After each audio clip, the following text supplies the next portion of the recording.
dark brown color and you have kind of a gold color. Two basic ones that we're gonna use today are some new palettes coming out. I mean, they're pretty much the same colors. I'm like, I don't need it, I don't need it. Oh, look how dark. Problem, we're gonna cover it all up. By Tarte, it's called Top Yacht. Neutrally brown. I assure you, have this color. Love with the Japanese primer. It's gonna make your makeup go on so much smoother. All Day Luminous Weightless Foundation.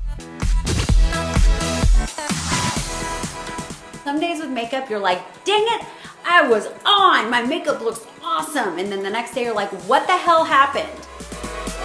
Powder, this pore vanishing powder, minimizes your pores. It sets your makeup. These by Ardell. Make sure you cut it to fit your eye. Patient, which I'm not.